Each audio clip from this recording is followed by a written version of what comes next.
이 세상에 살아가는 대부분의 사람들은 어딘가에 자신의 흔적이 남기를 바랍니다. 인정받고 주목받기를 바라고 인기가 있기를 바라고 또 내 이름을 많은 사람들이 기억해 주기를 바랍니다. 이러한 모습은 오늘날만 있는 현상은 아니죠.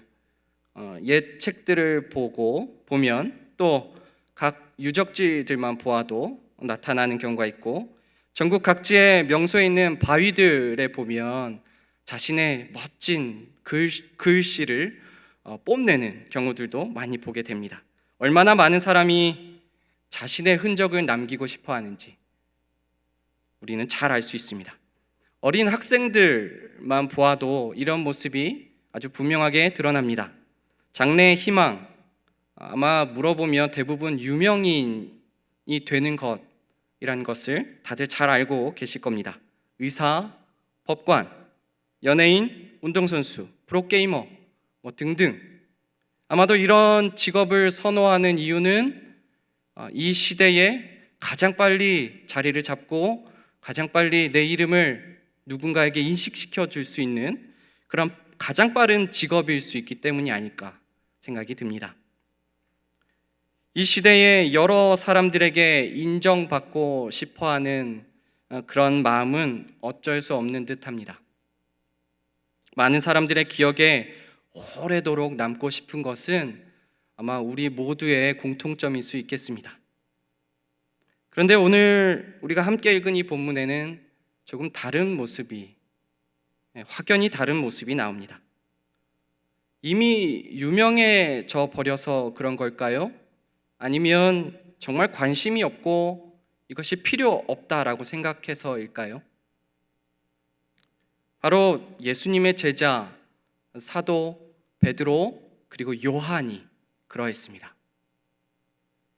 본문의 성전 미문의 한 사람에게, 본문에서는 성전 미문의 한 사람에게 집중하고 있습니다.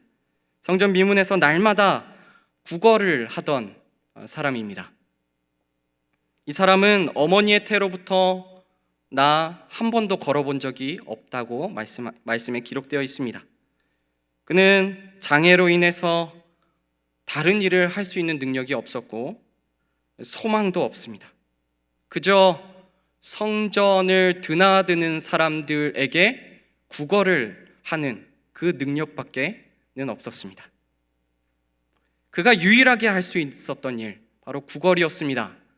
사람들에게 자비를 베풀어 달라고 그의 눈빛으로, 그의 행동으로 구걸하는 일이었습니다. 살아갈 방법이 사람들의 도움을 기다리는 것밖에 없었던 것입니다. 실제로 성전을 드나드는 사람들을 이제 대상으로 했기에 아마 그들은 그저 지나가고 돕지 않았을 것 같지는 않습니다. 율법적 의무감에서라도 어느 정도 도와주었을 것이고 그것을 가지고 이 사람이 근근히 살아갔을 것입니다. 성전 미문에 앞에 앉은 그는 지나가는 사람들의 얼굴을 또 행동을, 그들의 손에 집중하게 됩니다. 주면 정말 고맙게 받는 거고 주지 않으면 어쩔 수 없는 겁니다. 소망이라고 말하기조차 민망한 소망이 그에게 있을 뿐입니다. 이때 주님의 보내심을 받은 이 베드로와 요한이 이 성전 미문에 앉은 이 사람을 바라보며 말합니다. 6절 말씀입니다. 베드로가 이르되 은과 금은 내게 없거니와 내게 있는 이것을 내게 주노니 나사렛 예수 그리스도의 이름으로 일어나 걸으라 하고. 베드로와 요한이 건넨 것은 은과 금이 아니었습니다. 아마 소수의 사람들이 이 미문 앞에 앉아 있는 사람에게 은과 금을 혹 건넸을 수도 있겠죠. 그런데 베드로와 요한은 아마 그것도 없었을 것이고 그것을 건네줄 수도 없었습니다. 그런데 그런 베드로와 요한이 건넸던 것은 바로 예수 그리스도의 그 이름의 권능이었습니다. 예수 그리스도의 회복케 하심, 예수 그리스도께서 붙드시고 치유하시고 회복케 하심을 그들은 전했던 것입니다. 이 상황에서 베드로는 성전 미문 앞에 앉아있는 이 사람이 정말 예수님이 필요하다라는 것을 분명히 인식했었던 것입니다. 유일하신 구원자, 그 치료자, 그 회복케 하신 자, 바로 그 예수 그리스도, 바로 이 자에게도 필요하다. 바로 이 자에게도 예수 그리스도가 필요하다. 이 사람에게 정작 필요한 것은 은과 금이 아닌 바로 예수 그리스도라고. 그래서 당당하게 주목하며 말합니다. 나사렛 예수 그리스도의 이름으로 일어나 걸으라. 이에 능력의 그 이름, 우리 주 예수 그리스도의 그 이름에 당연한 결과가 일어납니다. 한 번도 걸어본 적 없는 이가 일어섭니다. 걷습니다. 뛰기 시작합니다. 하나님을 찬송하기 시작합니다. 마치 말라기 선지자를 통하여서 말씀한 외양간에서 나온 송아지가 어떻게 뛰는지, 그런 기쁨이 아마 이 성전 미문에 앉았던 사람의 모습에 분명히 담겨 있었을 것입니다. 우리 주님의 은혜가, 우리 주님의 자비가 이 사람에게 임한 것입니다. 참 좋은 일이 일어났습니다. 참 기쁜 일이 일어났습니다. 참 감사한 일입니다. 너무나도 좋은 결말입니다. 그런데 여기에서부터 베드로와 요한에게 위기가 시작됩니다. 참 좋은 결과인데 이들에게는 위기가 시작됩니다. 사람들이 미문 앞에서 구걸하던 그 사람을 하루 이틀 본 것이 아닌데, 그 사람이 정말 완전히 나은 것을 보고서 이제는 베드로와 요한에게 집중하기 시작한 것입니다. 베드로와 요한은 분명 이전에도 복음을 전했을 것입니다. 그리고 전했고 앞에 3장 2절에도 보면 여러 명에게 복음을 전했음을, 또 이미 회심자들이 있음을 알게 됩니다. 그러나 이 사건을 통해서 그동안 주목하지 않았던 사람들까지도 베드로와 요한에게 집중하기 시작합니다. 그런데 이것을 저는 위기라고 봅니다. 왜 베드로와 요한의 위기가 시작되었다라고 말하냐면, 그것은 바로 사람들이 주목했던 대상이 바로 베드로와 요한이었기 때문입니다. 베드로와 요한을 통해서 나왔으니 베드로와 요한의 능력이 아닌가, 이 치료의 능력, 회복의 능력이 이들에게서 나온 것이 아닌가. 결국 베드로와 요한은 사람들에게서 높아지고 유명해지고 영광을 받을 수 있는 그런 때가 된 것입니다. 그래서 위기입니다. 그러나 베드로는 분명히 말합니다. 우리 12절 말씀 우리 함께 읽습니다. 베드로가 이것을 보고 백성에게 말하되, 이스라엘 사람들아, 이 일을 왜 놀랍게 여기느냐? 우리 개인의 권능과 경건으로 이 사람을 걷게 한 것처럼 왜 우리를 주목하느냐? 왜 우리를 주목하느냐? 이 일은 내가 한 일이 아닌데, 이 일은 우리가 행한 것이 아닌데 왜 우리를 주목하느냐? 우리가 이 사람을 걷게 한 것이 아닌데 왜 우리를 주목하느냐? 베드로는 충분히 주장할 만한 위치에 있었습니다. 자신이 그곳에 있었고 자신의 입으로 이 말이 나왔으며, 이 말이 나온 이후로 이 사람이 정말 일어나게 되었기 때문에, 이 사건에 깊이 있게 개입되어 있는 사람이 이 베드로 그리고 요한이기에 자신이 했다고 주장하여도 어느 누구도 비난할 사람은 없었을 것입니다. 그러나 이들은 결코 그렇게 하지 않았습니다. 우리를 주목하지 말라. 왜 우리를 주목합니까? 그 이름, 예수 그리스도께서 행하신 것인데 왜 우리를 주목합니까? 16절 말씀입니다. 그 이름을 믿음으로 그 이름이 너희가 보고 아는 이 사람을 성하게 하였나니 예수로 말미암아 난 믿음이 너희 모든 사람 앞에서 이같이 완전히 낫게 하였느니라. 아멘. 성도 여러분, 많은 사람들이, 아니 대부분의 사람들이, 그리고 저와 여러분, 아마 우리 모두가 나의 이름을 위하여서 살아왔고 아마 살아갈 수 있습니다. 주님의 이름보다 내 이름을 위하여, 내 위치를 위하여, 내 인기를 위하여, 나의 안정을 위하여 많은 사람들의 인정을 바라며 그렇게 살 수 있습니다.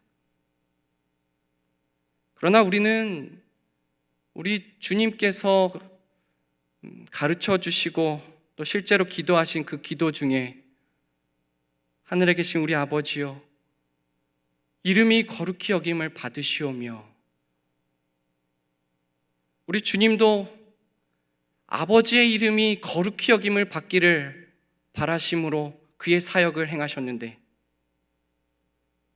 우리는 이 기도를 날마다 고백하고 날마다 주님께서 가르쳐 주셨다고 하며 소중히 여기면서도 사실 내 이름을 위하여 살아가고 있지는 않았는가? 우리의 삶을 돌아보게 됩니다. 우리는 주님의 이름을 위해 살아야 합니다. 주님의 이름으로 살아야 합니다. 주님의 이름을 통해서 살아야 합니다. 내 입을 통해서, 나의 이 손길을 통해서, 나의 이 행동을 통하여서 주님의 이름이 드러나는 것, 주님이 드러나시고 빛나는 것을 위해 우리가 살아야 하는 것입니다. 사도행전의 이 사건과 매우 대조되는 사건이 몇 가지가 있지만, 특별히 사도행전 12장에 헤롯 아그리파 1세가 많은 사람들 앞에서 연설을 한 사건이 나타납니다. 이 사람이 어떤 말을 했는지 구체적으로 나와 있지는 않지만, 이 어떤 연설을 하였을 때에 그곳에 있었던 사람들이 깜짝 놀랐습니다. 그리고 사람들은 이 헤롯을 엄청나게 칭송하기 시작합니다. 그들의 반응이 이랬습니다. 이것은 신의 소리요, 사람의 소리가 아닙니다. 하나님의 소리라고 헤롯의 그 연설을 평가한 것이죠. 극도의 칭송을 한 것입니다. 이때 헤롯은 영광을 하나님께 돌리지 아니하고 자신이 취하고야 맙니다. 곧 그는 벌레에게 먹혀 죽는 매우 치욕스럽고 부정하며 매우 고통스러운 죽음을 맞이하게 됩니다. 베드로와 요한의 이 3장의 이 사건과 이 12장에서의 이 사건은 극명히 대조됩니다. 이 극명히 대조되는 사건을 통해서 주님은 복음의 증인, 예수의 사람들은 어떻게 살아야 하는가를 분명히 우리에게 알려주십니다. 바로 예수 그리스도의 이름으로 살아야 한다. 예수 그리스도의 이름을 위하여 살아야 한다. 그의 영광을 위하여 살아야 한다. 세상은 우리를 계속해서 주목할 것입니다. 코로나 때뿐 아니라 그 이전에도 계속 주목했고 지금도 주목하고 있으며 앞으로도 계속해서 주목할 것입니다. 그것이 긍정적이든 부정적이든. 근데 칭찬받을 일들을 분명히 교회가 행할 것입니다. 많은 사람들이 교회를 칭송할 것입니다. 이 교회가 이러저러한 일을 했다. 저 교회가 저렇게 좋은 일을 했다 하더라. 저 교회는 다른 교회와 다르게 칭찬받을 만한 그러한 교회다. 그러나 우리는 이런 사람들의 주목을 우리들에게가 아닌, 이 교회에게가 아닌 주님에게로 당연히 돌릴 필요가 있습니다. 위대하신 주님을 가리키는 이 손이 있습니다. 그렇다고 해서 이 손이 영광을 받아야 하는 것이 아닙니다. 이 손이 가리키는 그분이 당연히 영광을 받으셔야 하는 거죠. 어디까지나 우리는 주님께 영광을 돌릴 과정이어야 하고 또 도구가 되어야 합니다. 우리를 통하여서 주님의 이름이 드러나기를. 교회의 머리신 주님께서 하셨습니다. 교회의 머리신 주님이 칭송을 받으셔야 합니다. 교회의 머리이신 주님의 이름만 우리가 찬양합니다. 주님 영광 받아 주옵소서. 이것은 말로만이 아닌 우리들의 삶으로 또 매 예배를 통하여서 또 삶이 또 예배가 됨으로 많은 사람들에게 또 그러한 삶을 보임으로 주님께 영광을 올려드리는 그런 삶, 우리가 살아야 할 그런 삶인 것입니다. 성도 여러분, 시대의 잘못된 흐름에 몸을 맡겨 그저 흘러가게끔 둔다면 정말 내가 어느 곳에 서 있는지조차도 모르게 될 것입니다. 정말 잘못된 곳에 서 있는데도 그것이 마치 제대로 살고 있는 듯 보일 것입니다. 세상은 내 이름을 외칠 것입니다. 그러나 우리는 그때 주님의 이름을 외쳐야 합니다. 세상은 내 이름을 남기려 할 것입니다. 그러나 우리는, 그리고 신자는 주님의 이름을 남겨야 합니다. 그런 성도, 그런 신자, 그런 예수쟁이, 그런 주님의 몸된 교회, 그런 우리가 되기를 소망합니다. 말씀 한 구절 읽고 말씀을 마칩니다. 데살로니가 후서 1장 12절 말씀입니다. 우리 하나님과 주 예수 그리스도의 은혜대로 우리 주 예수의 이름이 너희 가운데서 영광을 받으시고 너희도 그 안에서 영광을 받게 하려 함이라. 아멘. 기도합니다.